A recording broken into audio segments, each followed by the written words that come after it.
میرا نام شبنم ہے. میں کراچی کے قریبی گاؤں میں رہتی ہوں. میں ایک شادی شدہ عورت ہوں اور میرا شوہر ایک جاگیردار ہے اور اس کے اندر وہ تمام خامیاں موجود ہیں جو ایک ظالم جاگیردار کے اندر موجود ہوتی ہیں. میرے والدین نے جب میری اس کے ساتھ شادی کی وہ اتنا برا انسان نہیں تھا، لیکن اب وہ ایک بہت ہی برا انسان بن چکا تھا جو انسان کو انسان سمجھنا بھی گوارا نہیں کرتا تھا. سب اس کے مظالم سے تنگ آ چکے تھے، چاہے وہ گھر کے افراد ہوں یا گاؤں کے لوگ. کچھ لوگ تو میری زندگی پر فخر کیا کرتے تھے کہ مجھے کس قدر اچھا شوہر ملا ہے، جبکہ اندر کی کہانی کیا تھی اس سے فقط میں ہی آشنا تھی. لیکن اپنا مان بھی تو رکھنا تھا، اس لیے میں سب کے سامنے یہی ظاہر کیا کرتی تھی کہ جیسے میں اس کے ساتھ بہت خوش ہوں. مگر حقیقت میں میرا دل چاہتا کہ کاش میں اس شخص کے ٹکڑے ٹکڑے کر کے بہتے ہوئے دریا میں پھینک سکتی. رات کے 11 بج رہے تھے اور باہر ہلکی ہلکی بارش بھی ہو رہی تھی، جبکہ میں کمرے میں بیٹھی اپنے شوہر کا انتظار کر رہی تھی. نیند کی وجہ سے میرا برا حال ہو رہا تھا، مگر میں سو نہیں سکتی تھی کیونکہ اگر میں سو جاتی تو میرے شوہر کا غصے سے برا حال ہو جاتا کہ ابھی شوہر گھر میں آیا نہیں اور بیوی کو کوئی پرواہ نہیں ہے کہ وہ زندہ ہے یا مر گیا. وہ ایک ایسا شخص تھا جو ہر چیز میں منفی پہلو نکالنا بہت اچھی طرح جانتا تھا اور اسے ہر دوسرے تیسرے روز موقع مل جایا کرتا تھا جس کا وہ بھرپور فائدہ اٹھایا کرتا تھا. اسے اس بات سے کوئی مطلب ہی نہیں تھا کہ لوگ اس کے بارے میں کیا سوچتے ہیں. وہ بس اپنی انا میں ہی دوسروں کو نیچا دکھا کر خوشی محسوس کیا کرتا تھا. حکومت کیا ہوتی ہے اس کے متعلق سے کچھ علم ہی نہیں تھا. حکومت تو یہ ہوتی ہے کہ آپ کی رعایا آپ سے محبت کرتی ہو، آپ کی عزت کرتی ہو اور پیٹھ پیچھے آپ کی برائیاں نہ کرتی ہو، بلکہ ویسی ہی عزت کرے جیسے آپ کے سامنے ڈر کر آپ کو سلام کرتی ہے. کافی دیر انتظار کے بعد آخر وہ گھر آ ہی گیا تھا اور کافی خراب موڈ معلوم ہو رہا تھا، جس کا واضح مطلب تھا کہ وہ باہر کسی نہ کسی کے ساتھ اچھی خاصی لڑائی کر کے آیا ہے. اگر میں پوچھ لیتی تو بھی اس کو غصہ آنا تھا، لیکن اب نہیں پوچھا تھا تو بھی وہ برہم ہو سکتا تھا. اس لیے میں نے ہمت جمع کرتے ہوئے کہا کہ کیا ہوا؟ تو اس نے غصے سے مجھے دیکھتے ہوئے کہا کہ جس کے پاس تمہاری جیسی منحوس بیوی ہو اس کی زندگی میں کچھ بھی اچھا نہیں ہو سکتا. مجھے دھکا دے کر سائڈ پر پھینکتے ہوئے وہ یہاں سے جا چکا تھا اور مجھے بہت رونا آیا. میرے والدین نے فقط اس کا پیسہ دیکھا تھا اور مجھے شادی کے لیے راضی کر لیا. یہ نہیں دیکھا تھا کہ آیا وہ یہ ایک انسان بھی ہے یا نہیں. ایسے پیسے کو بندہ آگ لگا دے جہاں ذرا سی بھی عزت موجود نہ ہو، جہاں اگلا بندہ آپ کی پرواہ کرنا تو درکنار آپ کو عزت دینا بھی نہ چاہے. اس کے غصے میں اس کے عتاب کا نشانہ میں ہی بنا کرتی تھی اور اس نے بیلٹ لے کر اس دن مجھے بہت زیادہ مارا تھا. اور اگلے دن جب ملازمہ کمرے میں آئی تو مجھے ہمدردی بھری نگاہوں سے دیکھتے ہوئے کہنے لگی کہ بی بی اگر آپ برا نہ منائیں تو کیا میں آپ کو ایک مشورہ دینے کی جسارت کر سکتی ہوں؟ وہ پچھلے کئی سالوں سے میرے ساتھ رہتی تھی، اس وجہ سے میں جانتی تھی کہ وہ میری خیر خواہی ہے. تو میں نے اس کو سوالیہ نظر سے دیکھتے ہوئے سر کو اسبات میں ہلایا اور اجازت دے دی. تو اس نے کہا کہ آپ سائیں کے اتنے مظالم کیوں برداشت کرتی ہیں اور آپ کے برداشت کرنے کی وجہ سے ہی ان کا حوصلہ بڑھ رہا ہے. جب آپ خاموشی سے سب سہ لیتی ہیں تو ان کی حوصلہ افزائی ہوتی ہے اور اپنی تمام ٹینشن وہ یوں آپ پر انڈیل دیتے ہیں. آپ کو چاہیے کہ آپ اپنے والدین کے پاس جائیں اور جا کر سارا معاملہ ان کو بتائیں. ملازمہ کے منہ سے ایسی باتیں سن کر مجھے دکھ تو بہت ہوا تھا، لیکن میں یہ بات نہیں جانتی تھی کہ وہ کسی کو نہیں بتائے گی اور میرے لیے فی الحال لوگوں کے سامنے مان رکھنا ضروری تھا. لیکن شاید اب میرے صبر کا امتحان آ گیا تھا اور میں اس میں بری طرح ناکام ہونے والی تھی. اور میں اس کو یہ بات نہیں بتا سکتی تھی کہ وہ میرے والدین کو پتہ نہیں کیا پلا چکا تھا، کہ ان کی آنکھوں پر صرف اس کے پیار کی پٹی بندھی ہوئی تھی، اور کئی بار بتانے کے باوجود بھی وہ میری بات پر یقین نہیں کرتے تھے، بلکہ ان کو لگتا تھا کہ شاید میں نے شادی دلی رضامندی سے نہیں کی، تو اسی وجہ سے اس کو ابھی تک قبول نہیں کر پائی تھی۔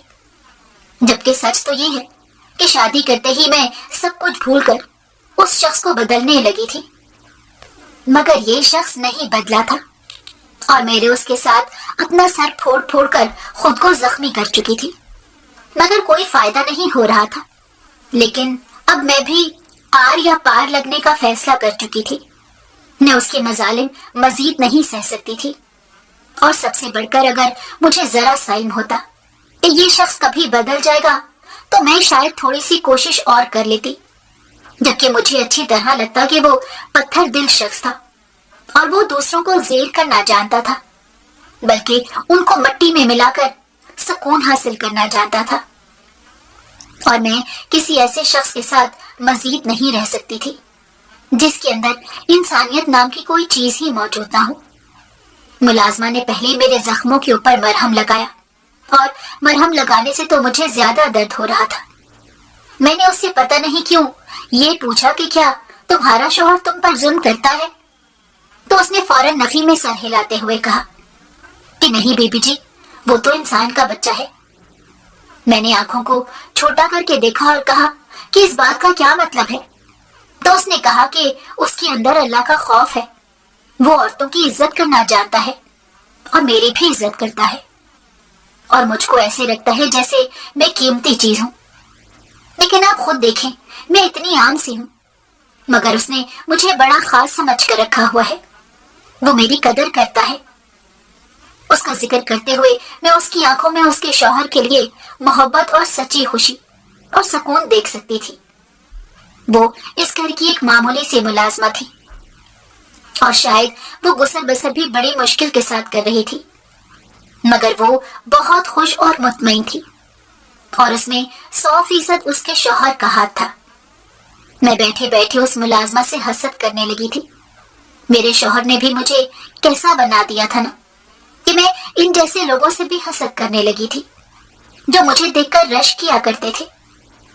کسی نے یہ بات بالکل سچ کہی تھی کہ عورت کی شادی کے بعد اس کی 90% خوشیوں کا انحصار اس کی زندگی میں آنے والے مرد پر ہوتا ہے۔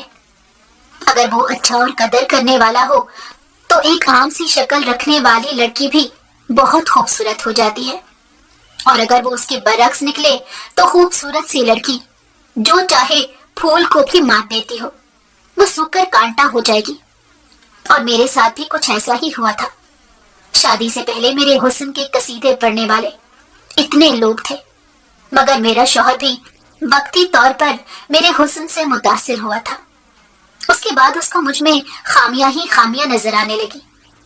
مدت ہوئی میں نے آئینہ دیکھنا چھوڑ دیا تھا، کیونکہ یہ بار بار مجھے اس چیز کا احساس دلاتا تھا کہ میں کیا تھی اور میں کیا بن چکی ہوں۔ میری دی گئی تمام قربانیاں بھی رائگاں ہو چکی ہیں۔ اپنے زخم بھرنے کا 2 دن میں انتظار کرتی رہی تھی، کیونکہ مجھے علم تھا کہ اگر میں یوں گئی تو سب 100 باتیں بنائیں گے، اور میں مزید کوئی باتیں نہیں سننا چاہتی تھی۔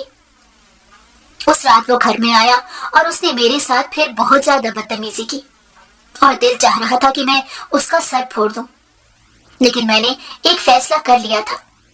اب میں مزید اپنی ذات کو یوں بے مول نہیں ہونے دے سکتی تھی، اس لیے میں نے اس کے ڈیرے پر جاتے ہی اپنی اماں کے گھر کا رخ کیا۔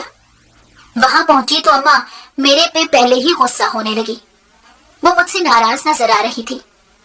میں نے نہ سمجھی سے ان کو دیکھا اور کہا کہ کیا ہوا ہے، تو انہوں نے کہا کہ تم چاہتی کیا ہو، جس پر میں نے حیرانی سے کہا کہ ابھی تو میں نے اماں کو کچھ بتایا ہی نہیں، اور وہ پہلے ہی یوں برتاؤ کر رہی ہے کہ جیسے میں نے پتہ نہیں کون سا گناہ کر دیا ہو۔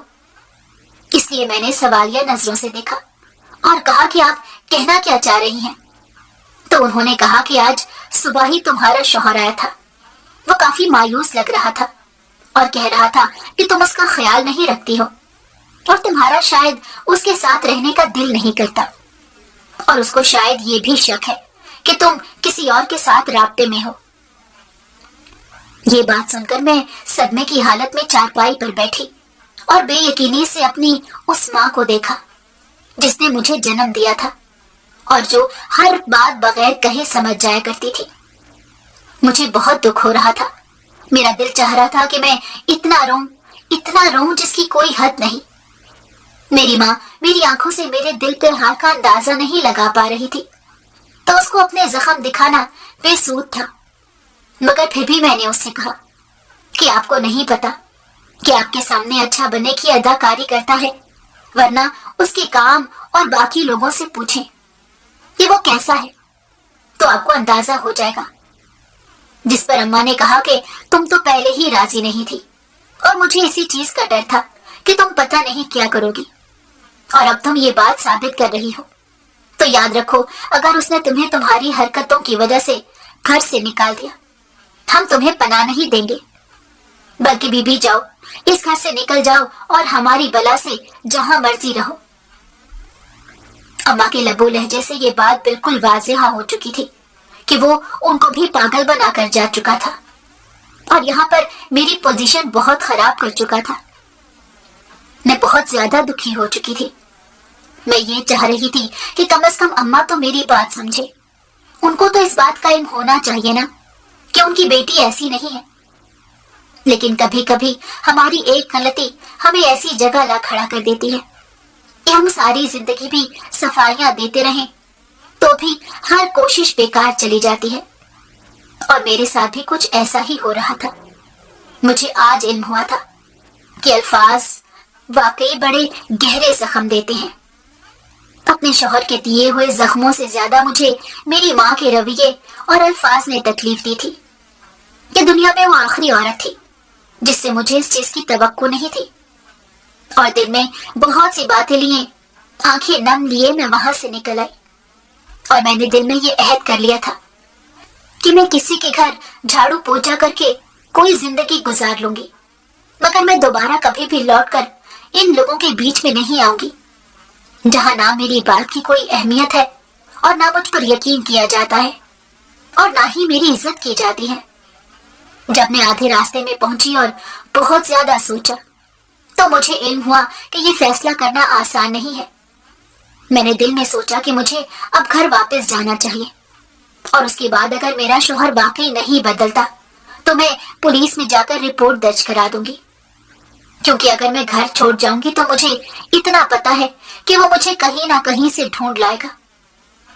میں گھر واپس آ گئی تو رات کو میرا شوہر آیا اور بہت ہنسا اور کہنے لگا کہ مجھے یہ سن کر بہت دکھ ہوا، تمہارے گھر والوں نے تمہیں رکھنے سے انکار کر دیا۔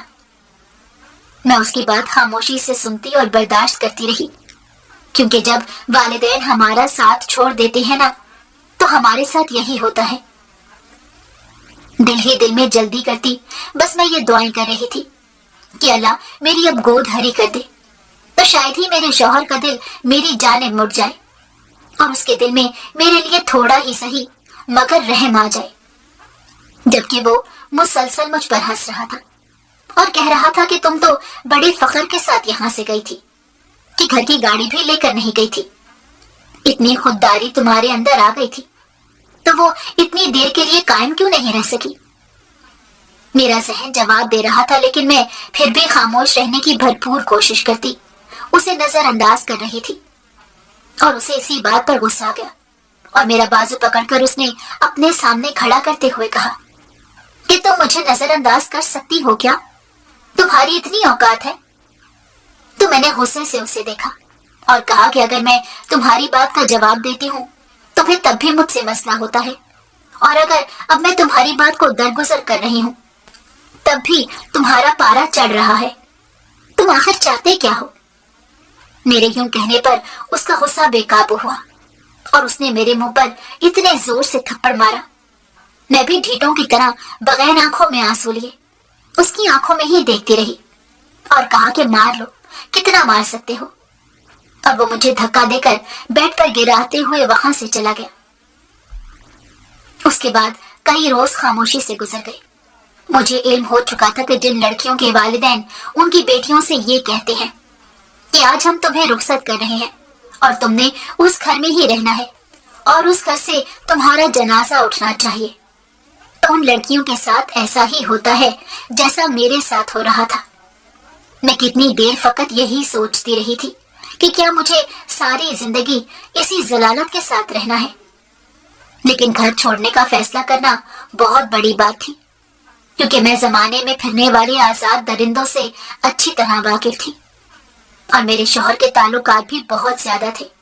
وہ تو مجھے چند لمحوں میں بھی کہیں سے نکلوا سکتا تھا، تو اس وجہ سے میں کوئی ایسا قدم نہیں اٹھانا چاہتی تھی۔ کبھی کبھی تو دل کرتا کہ خودکشی کر لوں اور اس شخص کو ساری زندگی پچھتانے کے لیے چھوڑ جاؤں۔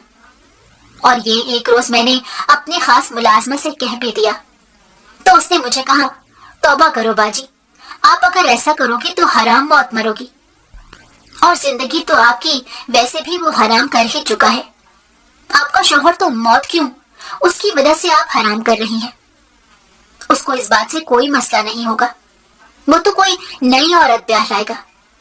کبھی بھی زندگی میں کتنی بھی مشکل کیوں نہ آئے، خودکشی کے متعلق نہ سوچیے گا۔ اگر یہ لگ رہا ہے کہ آپ کی خودکشی کرنے کا خبر یا لمحہ اس شخص کو پچھتانے پر مجبور کر دے گا، تو یہ آپ کی غلط فہمی ہے۔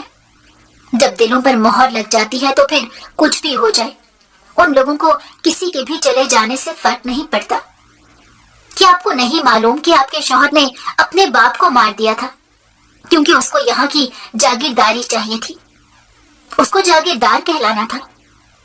اس کے سوال پوچھنے پر مجھے وہ دن یاد آ گیا، تو میں نے کہا میں تو وہ دن کبھی نہیں بھول سکتی۔ اسی کی وجہ سے تو مجھے اس شخص سے خوف آتا ہے کہ یہ کسی کو بھی بے موت مار سکتا ہے۔ جو اپنے والدین کا نہیں ہوا وہ کسی اور کا کیا ہوگا؟ تو اس نے کہا کہ آپ سوچیں، آپ اگر خودکشی کر لیں گی تو اس شخص کو کوئی فرق نہیں پڑے گا، بلکہ جانے ہی کتنی نادان لڑکیاں اس کے چنگل میں پھنسنے کو تیار ہوں گی کہ حویلی میں آ کر راج کریں گی، مگر وہ نہیں جانتی کہ حویلی کی دیواریں بہت اونچی ہیں اور یہاں سوائے اذیتوں کے اور کچھ بھی نہیں ملتا۔ اس لیے آپ ایسا مت سوچیں، اگر ہو سکتا ہے تو اس شخص سے دو ٹوک بات کریں اور کہیں کہ مجھے میرا حق دو یا چھوڑ دو۔ تو میں نے اسے دیکھتے ہوئے کہا، تمہیں لگتا ہے کہ مجھے کبھی حق دے گا؟ اگر چھوڑنے کی بات میں نے خود کر دی تو وہ مجھے کبھی بھی نہیں چھوڑے گا۔ تو میری بات سن کر اس نے کہا کہ دکھ تو مجھے یہ ہے کہ آپ کی میکے والے آپ کا ساتھ نہیں دے رہے، اگر وہ ساتھ دیتے تو یہ شخص کبھی بھی یہ سب نہ کرتا، کیونکہ اسے کم از کم اتنا ڈر ہوتا کہ آپ کے بھائی اور آپ کے والدین آپ کے ساتھ کھڑے ہیں۔ تو میں نے دکھ سے کہتے ہوئے کہا کہ ان کا تو نام بھی لینا پسند نہیں کرتی، یہ شخص تو ان کی آنکھوں پر ایسی پٹی باندھ چکا ہے کہ ان کو میری ہر بات جھوٹی لگتی ہے، اور اس کی ہر جھوٹی بات جس کا حقیقت سے دور دور تک کوئی تعلق نہیں ہوتا اس کو بھی سچ سمجھ رہے ہیں اور میری زندگی عذاب بنا دی ہے۔ اس کے بعد وہ وہاں سے چلی گئی اور میں پھر سے بیٹھ کر خیالی دنیا بنانے لگی جس میں میں اس شخص کے چنگل سے آزاد ہو چکی تھی، اور سب کچھ ٹھیک تھا کیونکہ میرے پاس فرار کے علاوہ بس ایک ہی راستہ تھا، اور وہ تھا تخیل۔ یوں ہی 2 ہفتے گزر گئے تھے اور ایک رات وہ گھر آیا تو میں سو رہی تھی۔ اب میں اس کے آنے کا انتظار نہیں کیا کرتی تھی۔ پہلے پہلے وہ ٹوک دیا کرتا تھا، جھگڑا کرتا تھا، مارتا تھا، لیکن جب میں بالکل خاموش ہو گئی، اس کی مار اور پٹائی پر کسی بھی طرح کا کوئی رد عمل نہیں دیتی تھی، تو اس نے بھی کہنا چھوڑ دیا۔ میں گہری نیند سو رہی تھی تو اس نے مجھے اٹھایا اور کہا کہ مجھے تم سے بات کرنی ہے، جس پر میں نے کہا کہ مجھے بہت نیند آئی ہے، اس لیے میں تم سے ابھی بات نہیں کر سکتی۔ اگر بات کرنی ہے تو اس کے لیے صبح کا انتظار کرنا ہوگا، کیونکہ میں سارا دن نہیں سوئی اور اب مجھے بہت نیند آئی ہے۔ اس پر اس نے میرے سامنے بیٹھتے ہوئے کہا کہ میں جو بات بتانے جا رہا ہوں وہ سن کر تمہاری نیند ویسے ہی اڑ جائے گی، اس لیے تمہاری نیند اڑانا میرا سب سے من پسند مشغلہ ہے، اور مجھے میرا مشغلہ کرنے دو اور تم غور سے بات سنو۔ میں نے نہ سمجھی سے اسے دیکھا اور کہا کہ کیا مطلب؟ تو اس نے کہا کہ محترمہ، مطلب یہ ہے کہ میں دوسری شادی کرنے کا ارادہ کر چکا ہوں